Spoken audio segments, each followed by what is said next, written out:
The history of the Boston Tea Party. So the Boston Tea Party is a total misrepresentation of what it actually was.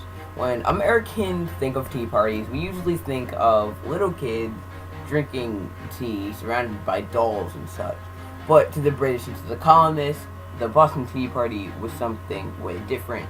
It's something that changed our nation as a whole. It basically kickstarted the American Revolution.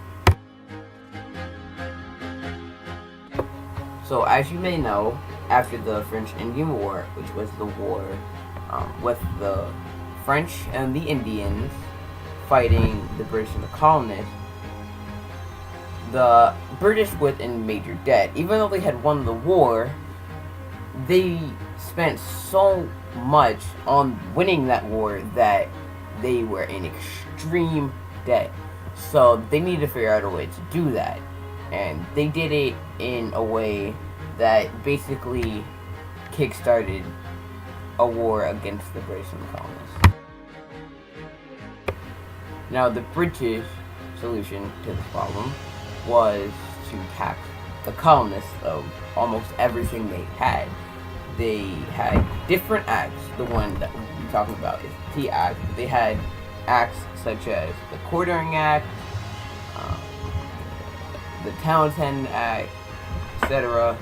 But like I said, the one that we're going to be talking about most in this video is going to be the Tea Act, specifically how it impacted the Boston Tea Party in a great way. And so forth came the Tea Act. The Tea Act was basically the British only allowing colonists to buy British tea. Now, this may have seemed cheaper because that took away a lot of other acts, but at the same time, it put a lot of people out of business. Not only did colonists who sold colonial tea get out of business, Dutch colonists who smuggled Dutch tea into the colonies also went out of business. So this caused a huge uproar within the colonies because obviously a lot of people were losing a lot of money, which means they can't necessarily care for their families. So, on December 16th, 1773 is when it happened. A bunch of men dressed up as Native Americans, known as Indians at the time, jumped on 3 different boats from the East Indian Tea Company and threw tons of gallons of tea into the Boston Harbor. Now, their motives for why they did this is unknown. They could have been drunk at the time, it could have been driven through hate, it could have been planned out by the Sons of Liberty beforehand, but it was never recorded. So, we don't have reliable information for that.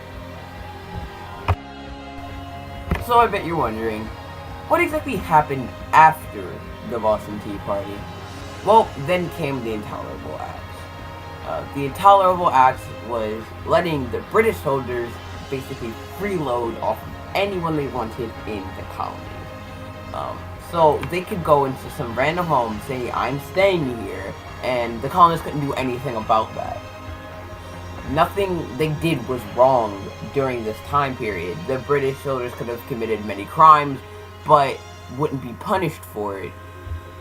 They were basically seen as sort of kings in the colonies. Only one member of that group of 3 was caught that night, and he was... And his name is John C. It's like, his name was Francis Kelly. He died at the Battle of Bunker Hill.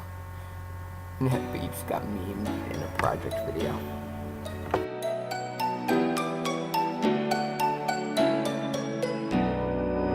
This is the worst team I have ever played within my life. When we finally get on the point, everyone dies. I understand that every now and then a team won't click. When it comes to you, I don't think I can sympathize. Should've picked Mercy, should've picked any kind of support. You ended up losing, and it's all your fault. You should've learned how this game works. You should've been helping. If you like Mercy us. Why don't you just marry her?